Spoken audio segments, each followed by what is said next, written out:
Well, this is awkward. I'm actually in the same spot I was in 2 days ago, and I'm back at In-N-Out, and I'm in Waco, and unfortunately, I had a camera issue, and the battery died while I was filming, so I lost most of my footage going towards Austin after I left this location. So I've decided to backtrack and end up here again 2 days later and film myself going back to Dallas. If you look at my review, you'll see that I actually shot the Lexus GSF 10th anniversary edition in Austin, and now it's remarkable that I was able to shoot all the way to Waco and then back to Dallas. But no, I made it to Austin, trust me. All right, this time we're going to try Sport Plus mode. Let this load up. I think I have to mute the stereo. Let's see. Well, I'll get my seatbelt on in the meantime.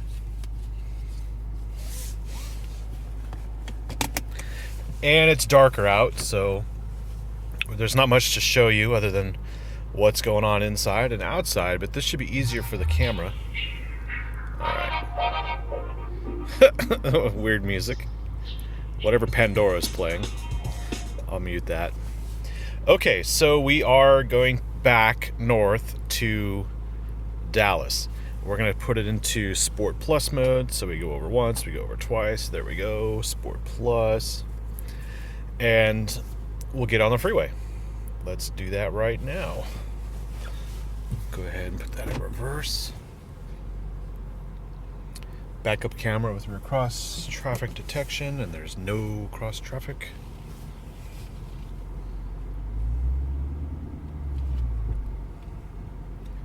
I don't know if it sees pedestrians. I hope we don't find out.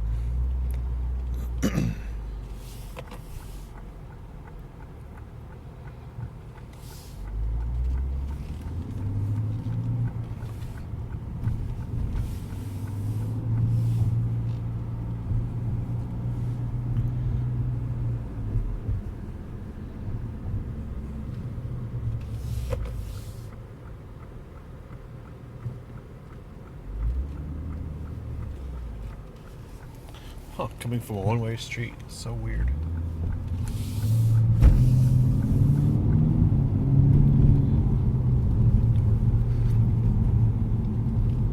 Now, I might have mistakenly said earlier that the suspension is adjustable. It is not in the drive modes. And what is adjustable is the chassis. So there's chassis, and then there's well, I can only do it while I'm stopped, and we're not stopped at the moment, so I can't show you.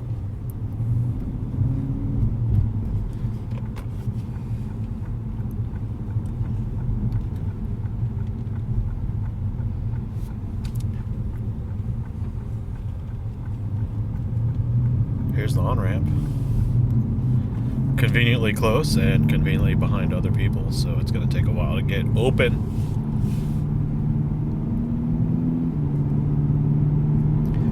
Speaking of open, you can hear that exhaust valve at lower speeds. Engine and road.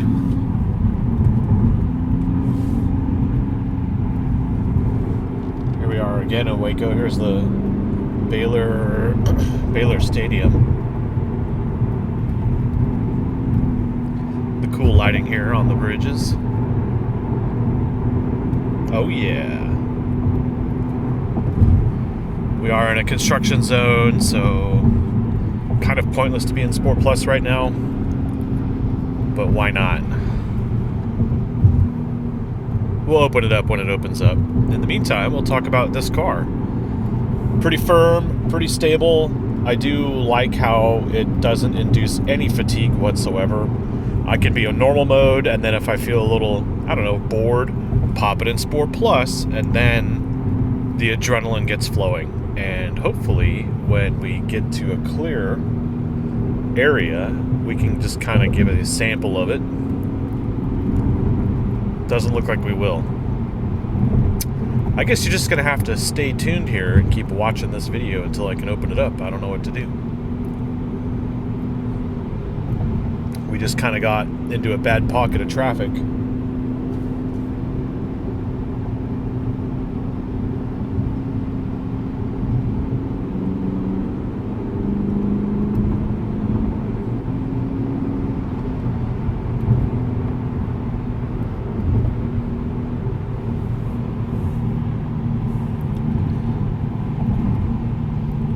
There you go. You can just see the heads-up display there. If you're not at the right angle, you're not going to see it, but I'll have to keep the camera out of my face. So that's about as best as I can show you right there for camera angle.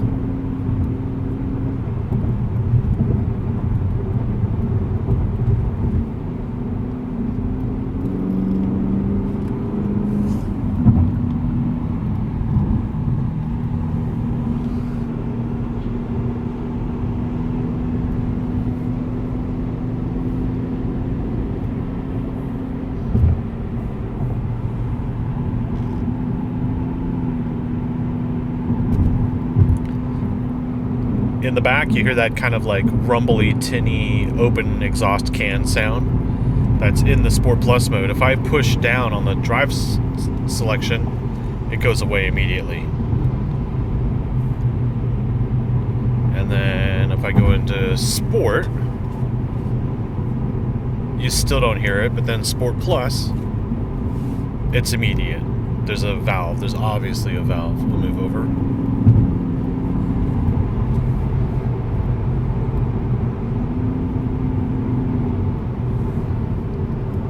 Ain't gonna happen here. These people drive like they're in a hurry and they're going nowhere. It's ridiculous.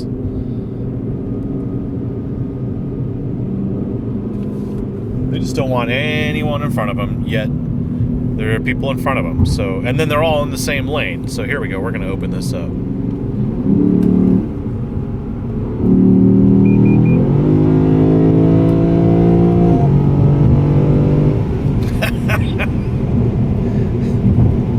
It's like, I thought you guys were in a rush. Like, you wouldn't let me in. And you guys aren't going anywhere. I just don't get this kind of driving style.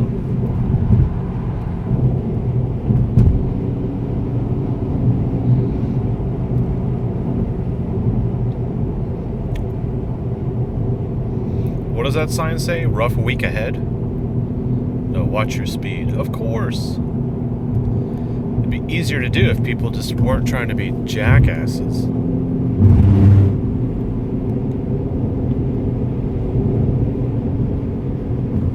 Like, I know that truck has to move over, but the car just sits there right behind them. It's like ridiculous. See, now the truck gets to move over.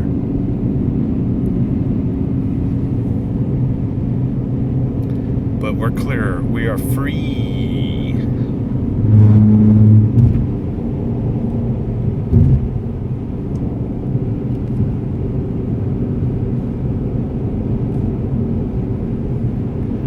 This car feels nice and tight in Sport Plus mode, nice and loud. Look at our fuel economy, by the way, 22.5 right over here. Nice.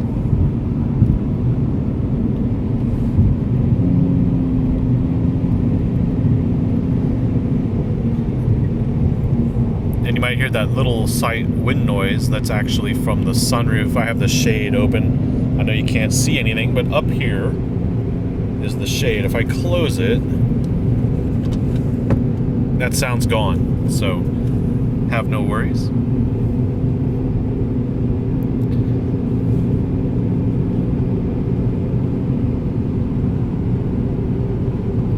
It's kind of cool, you know, open road like this. We're going so fast, I don't really need to open it up.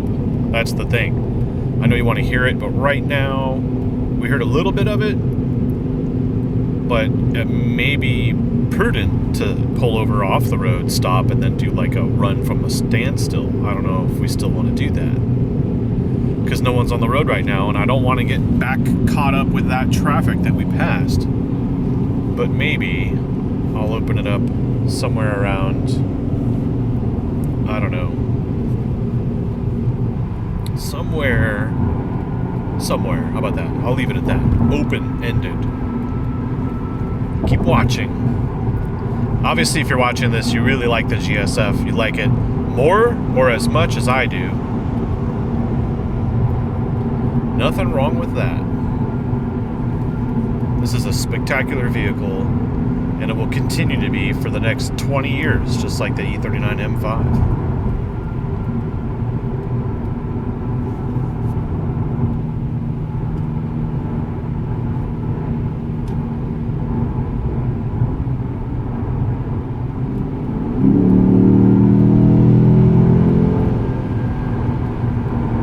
How can you not love noise like that?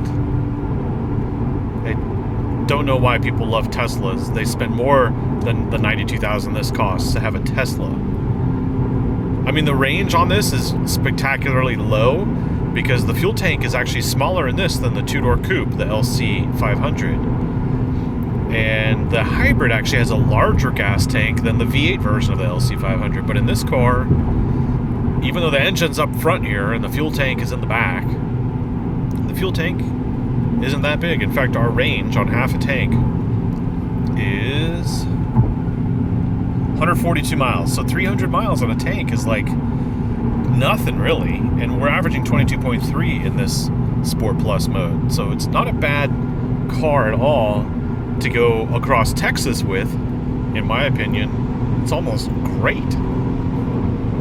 From the point of, like, when I get there, I know I'm not going to be fatigued. The suspension's nice and firm and supple. It's like, you know, I would say that like a long distance cruiser should have air suspension so it can adapt to the different road conditions. But here in Texas, they're all kind of consistent. And, you know, unless you're like totally in cities where the roads just get neglected or hammered by buses and things. On the highway, easy. So easy. And at this speed, it's just so calm and sedate. That's probably why I had a great time with this thing. Two of these, actually. I drove two GSF models on two different racetracks so far in my automotive journalism career. And it was so easy to drive. It was so capable. Go watch those videos because you'll see what I mean. Like, just easy to fall in love with this car. So easy. Now that we're just, you know, beaming along here, I'll put it back into normal mode. That way it's just a little bit quieter. It's still the same car in that respect. But we're not at full adrenaline mode. I'm not really an adrenaline junkie like that, so it's only when I feel a little, I don't know, mundane, it's time to spice things up, then I'll put it on. By the way, I have two cell phones. This is actually, I'm recording from my old phone, and it makes it easier for me to have more battery life and more storage across my devices because these cameras take up a lot of space, and then I'm able to upload and then go to work and do all sorts of other stuff at the same time. However, this camera I'm shooting with doesn't do very well when it gets below 20% battery life. And I know I sound like Vince Scully at a baseball game right now, just chatting along.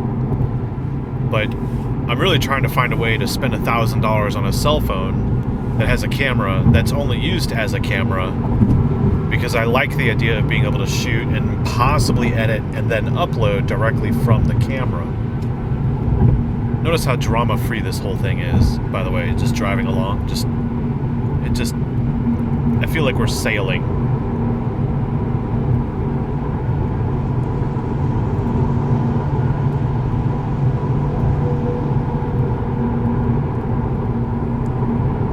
Lots of traffic in the mirror there.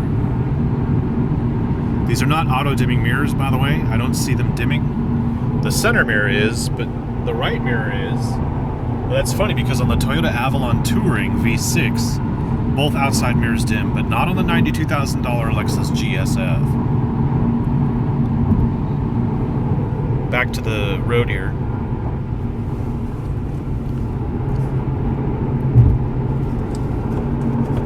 So, honestly, I don't make enough money. I don't get paid by manufacturers to drive these cars. They just drop them off in my driveway, and I have a week with them, and I do a story, quote-unquote story. I basically tell you what I think about it. That's my story. And my videos don't make $1,000 a month on YouTube. I don't make that kind of money. So it's hard to say, oh, I need a camera for that. Oh, I need to do these things. I have to. I just can't justify it. I'm just trying to produce within my means here. And so I hope you appreciate that I'm doing this for you, because I know you like this kind of stuff. And it's meaningful to a lot of you, and maybe 5 years from now when this video is still live, you get to watch and go, yeah, that was cool. Someone's finally passing me.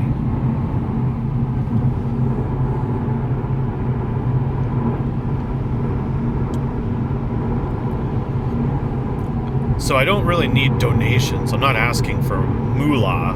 I don't need that. I'm just saying it's going to take me a while to figure out how to craft a legitimate reason to buy $1,000 cell phone just to use it as a camera, right?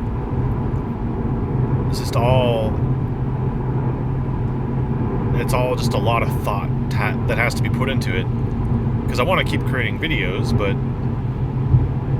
I hope you enjoy the videos. I mean, some people, and then this is the weird part, because I wouldn't be able to do all this if I didn't have so many subscribers, so I want to thank you for all that, but just think about it. If I kept putting up videos if I launch videos that annoy people, but please like 200 people, I'm alienating 11,000 somewhat, almost, 11,300 people for right now. And it's hard to say what do people really want to see, and I'd rather just be like, oh, you in particular, Joe or Mary, you want to see this? Okay, I'll do this for you, just you. And then 11,600 people will also get the notice that I did this for you. So that's kind of how I want to do it. And yeah, maybe one day someone will ride in the passenger seat with me and help along with the shoots and make this less complicated for me. Someone in my blind spot.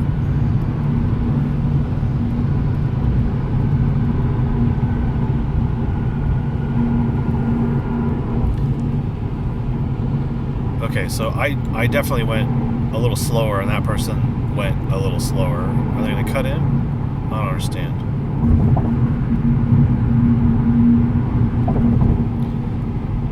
I'm just going to move over. I can't stand it.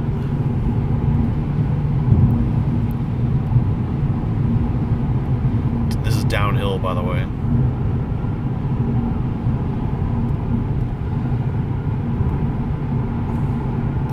I noticed earlier when I was in Austin that at like 40, 45 miles an hour, somewhere around there, the RPM gauge is just barely ticking over at 1100 RPM. It's ridiculous. It's so bored at 40 to 45. It's obviously fuel efficient in that way, but holy moly, like, it's idling. I think it idles at like 650, 700 in normal mode or eco mode. See, that person in the left lane never really passes anybody and just sits there. And now we got this clog again. Just go. Amazing.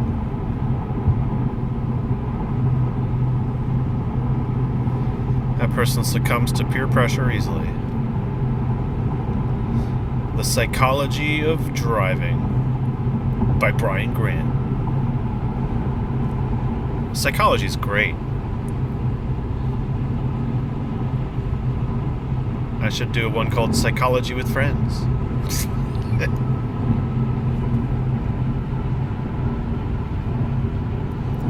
This is what happens when you're on a road trip alone and you're just getting from point A to point B, and you're talking to yourself, maybe, or your camera. You're talking to your camera, hoping someone's listening. Yeah, now we're back in traffic. So what I'll do is we're gonna actually meet up over here. You can see like more highways coming. At some point, 35 north turns into 35 west north. Actually, east. 35 west and 35 east. So you'll see 35 east north. And we'll reconvene when we get to 35 east north, because that'll give me time to play some tunes here and veg out. And then I'll reconvene with you, and hopefully I can get it in sport mode on more of a open road here, rather than this kind of metered, monitored, crowded situation. Well, that's what I'll do. Turn the music back on, and I'll see you later.